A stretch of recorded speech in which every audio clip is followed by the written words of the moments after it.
હિંમતનગર એ division પોલીસની મોટી કાર્યવાહી. વિદેશી દારૂ સાથે એક આરોપી ઝડપાયો. ₹2.68 લાખનો મુદ્દામાલ જપ્ત.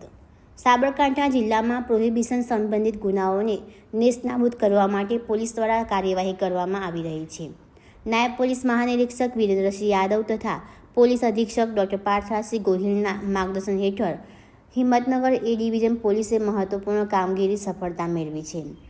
મળતી માહિતી મુજબ સર્વેલન્સ સ્ક્વોડ અને એ ડિવિઝન પોલીસની ટીમે પેટ્રોલિંગ દરમિયાન હતી ત્યારે બાતમી મળી હતી કે સહયોગનગર શારદાકુંજ હિંમતનગર ખાતે રહેતા કિશનસિંહ જવાનસિંહ રાઠોડ રહેણાંક મકાનમાં ગેરકાયદેસર રીતે ભારતીય બનાવટનો વિદેશી દારૂ રાખીને છૂટક વેચાણ કરતો હતો. આ બાતમીના આધારે પોલીસે તાત્કાલિક રેડ કરી હતી. દરોડા દરમિયાન કિશનસિંહ સ્થળ ઉપરથી ઝડપાયો હતો. પોલીસે મકાનની તપાસ કરતા અલગ અલગ બ્રાન્ડની વિદેશી દારૂની બોટલો અને બિયર ટીન મળી આવ્યા હતા.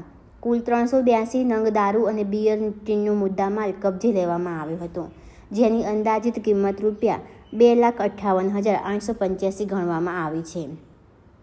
આ ઉપરાંત આરોપી પાસેથી ઓપ્પો કંપનીનો સફેદ કલરનો મોબાઈલ પણ જપ્ત કરવામાં આવ્યો હતો, જેની કિંમત 10,000 હોવાનું પોલીસે જણાવ્યું છે. આમ કુલ ₹2,68,885નો મુદ્દામાલ કબજે લેવામાં આવ્યો છે.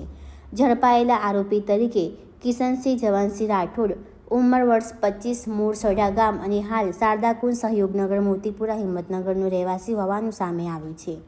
આ કેસમાં દીપકસિંહ જાડેજા બેબાર હિંમતનગર અને સુરેન્દ્રસિંહ મખુસિંહ જાડેજા સુનોખ ભિલોડા અરવલ્લીને વોન્ટેડ જાહેર કરવામાં આવે છે.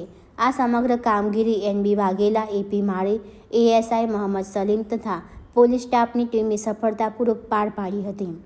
હિંમતનગર એ ડિવિઝન પોલીસની આ કામગીરીને જિલ્લામાં ગણનાપાત્ર સફળતા તરીકે જોવામાં આવી રહી છે.